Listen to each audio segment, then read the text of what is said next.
욥기 19장 1절에서 29절 말씀 우리 한 목소리로 같이 읽겠습니다. 욥이 대답하여 이르되 너희가 내 마음을 괴롭히며 말로 나를 짓부수기를 어느 때까지 하겠느냐. 너희가 10번이나 나를 학대하고도 부끄러워 아니하는구나. 비록 내게 허물이 있다 할지라도 그 허물이 내게만 있느냐.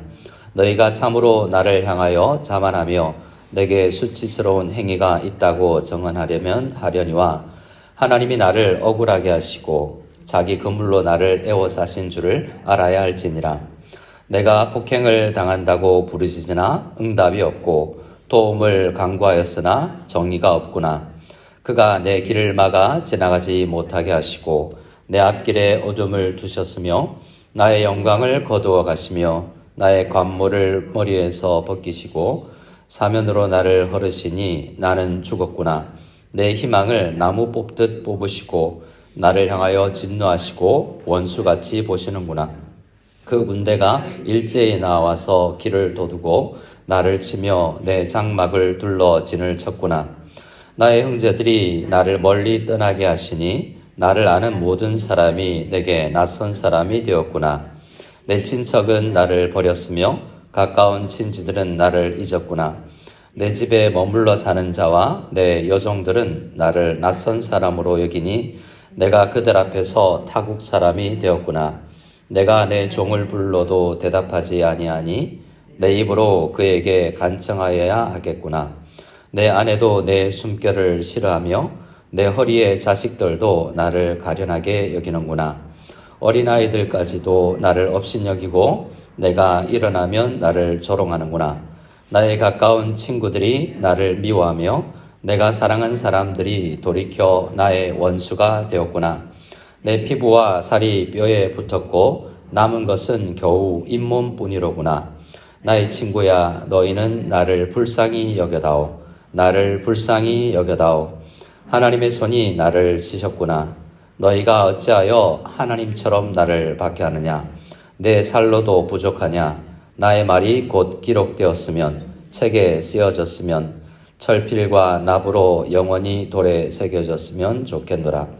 내가 알기에는 나의 대속자가 살아계시니 마침내 그가 땅 위에 서실 것이라. 내 가죽이 벗김을 당한 뒤에도 내가 육체 밖에서 하나님을 보리라. 내가 그를 보리니 내 눈으로 그를 보기를 낯선 사람처럼 하지 않을 것이라. 내 마음이 초조하구나. 너희가 만일 이르기를 우리가 그를 어떻게 칠까 하며 또 이르기를 일의 뿌리가 그에게 있다 할진대 너희는 칼을 두려워할지니라. 분노는 칼의 형벌을 부르나니 너희가 심판장이 있는 줄을 알게 되리라. 아멘.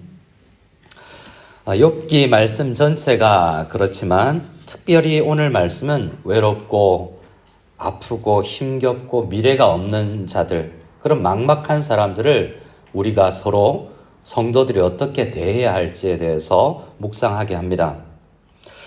스스로 삶을 영위할 수 있는 아무런 능력이 없는 사람, 그 욥에게 친구들이 찾아와서 말을 계속하고 있죠. 그들은 자신의 인과응보신학에 이제는 감정까지 담아서 욥에게 말을 하고 있습니다. 그래서 그 말들은 욥에게 아무런 선한 영향력을 끼치지 못하고 있습니다. 그 친구들의 말은 오히려 욥을 더 외로운 사람으로 만들어 버리고 있죠. 그래서 우리 앞서 18장의 빌닷의 말에 고난받는 사람들에게 줄 힘이, 위로의 힘이 없구나라는 것을 우리는 19장의 욥의 대답을 통해서 알 수 있습니다. 그래서 우리의 기도 제목은 빌닷처럼 힘을 빼는 것이 아니라 힘겨운 사람에게 어떻게 위로할까? 욥은 지금 위로받지 못하고 있는데 나는 어떻게 위로의 사람이 될까를 오늘 말씀을 통해서 묵상했으면 좋겠습니다. 2절 말씀에 너희가 내 마음을 괴롭히며 말로 나를 짓부수기를 어느 때까지 하겠느냐? 너희가 10번이나 나를 학대하고 부끄러워 아니하는구나 라고 말하는데요. 10번이라는 이 숫자는 정확한 숫자라기보다도 한 번도 쉬지 않고 지속적으로 나를 말로 힘들게 한다라는 것입니다. 위로자라고 이름표를 붙여놓고 나를 학대하고 있구나라는 말을 하고 있습니다. 그리고 욥은 이제 4절에 자기 자신이 허물 때문에 고난받는다면 나만 이렇게 고난받겠느냐? 세상에 수많은 사람들이 나처럼 고난받아야 될 것 같다라는 이야기를 합니다. 그리고 욥은 이 고난을 주신 분이 하나님이 맞다라고 인정하지만 여전히 우리가 알고 있는 것처럼 그 이유는 잘 모르겠다라고 말을 하면서 다시 한번 하나님이 지금 자기에게 행하고 있는 일들에 대해서 설명을 합니다. 먼저 이 6절 말씀에 보면 하나님께서는 자기를 억울하게 하셨는데 수많은 이야기 때문에 그렇습니다. 하나님은 그물로 욥을 애워싼 것 같고 그리고 묻지마 폭행을 당하고 있는데 부르짖어도 아무런 사람도 응답이 없는 이 뒷골목의 캄캄한 곳에서 매맞은 같은 심정. 그래서 세상에 정의가 완전히 사라진 것 같은 마음. 가는 길마다 막히고 또 막히고 그래서 미래가 캄캄한 그러한 지경에 놓여 있는데 이것들이 하나님께서 행하신 것이다 라고 인정을 합니다. 그리고 하나님은 욥에게 있는 모든 것들을 거두어 가시고 벗겨 가십니다. 그래서 결론적으로 10절의 말씀을 보면 사면으로 나를 허르시니 나는 죽었구나. 내 희망을 나무 뽑듯 하시고 라고 말하면서 얼마 전 욥은 나무를 보면서 참 나무가 더 좋다. 나무가 나보다는 낫다. 근데 내년 봄에는 다시 살아나니까 라고 생각했지만 지금 자신의 처지는 뿌리 뽑힌 나무처럼 누군가 외부에서 와서 나를 다시 심겨주지 않으면 아무런 희망이 없는 그런 힘없는 처지다라고 고백하고 있습니다.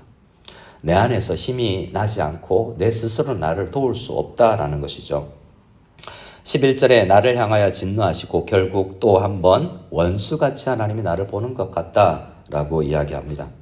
마치 군대가 일제히 쳐들어와서 나는 혼자 텐트에 군대 막사에 있는데 100만 명이 수만 명이 나를 둘러싼 것 같은 막막한 그 마음이 있다고 하소연을 하고 있죠. 그리고 13절에서 19절은 욥이 얼마나 하나님뿐만 아니라 사람들이 얼마나 철저히 나를 떠나갔는지에 대해서 이야기를 합니다. 13절에 나의 형제들이, 나를 아는 모든 사람들이, 14절에 내 친척과 가까운 친지들이 잊었고 15절에 내 집에 머물러 사는 종들이, 그리고 17절에는 내 아내도 내 숨결을 싫어하며 라고 이야기하는데요. 내 허리에 자식들이라고 말하는데 욥의 자녀들 10명은 다 죽었는데 이게 누군가라고 해석이 분분합니다만 어떤 존 칼빈은 아내가 나에게 자녀들을 10명이나 낳게 해주었는데 더 귀히, 그래서 아내가 안 그래도 사랑스럽지만 더 귀하게 여겨왔는데 아내조차도 내 숨결을 싫어한다 라고 이야기하고 18절에 어린아이들, 19절에 나의 가까운 친구들, 그리고 내가 사랑하는 사람들이 다 돌이켰는데 특별히 친구들은 돌이키고 무관심한 뿐만 아니라 원수처럼 되었다라고 이야기하면서 이렇게 자신의 신세가 철저히 외롭다라고 이야기합니다.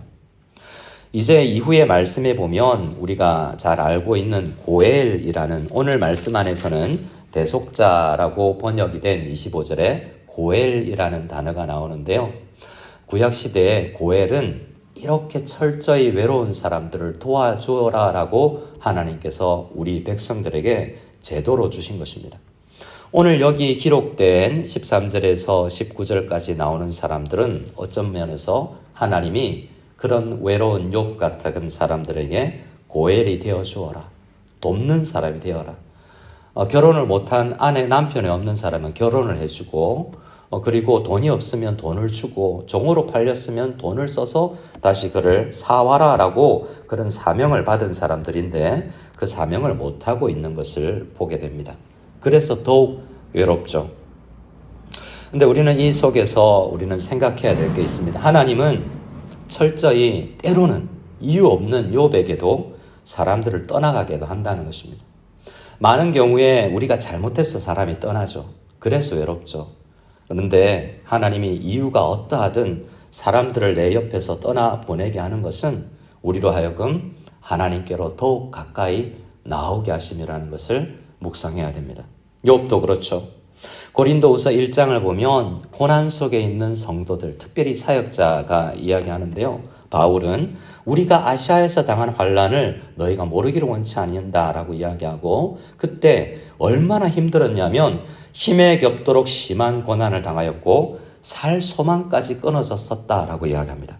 그런데 고린도후서 1장 9절에 그 이유, 살 소망이 없고 철저히 끊어진 것 같은 그 환경을 통해서 하나님이 우리를 어떻게 하기를 원하시는지를 깨달았다고 이야기하는데요. 이는 우리로 하여금 자기를 의지하지 말고 오직 죽은 자를 다시 살리시는 하나님만 의지하게 하기 위함이었다라고 고백을 합니다.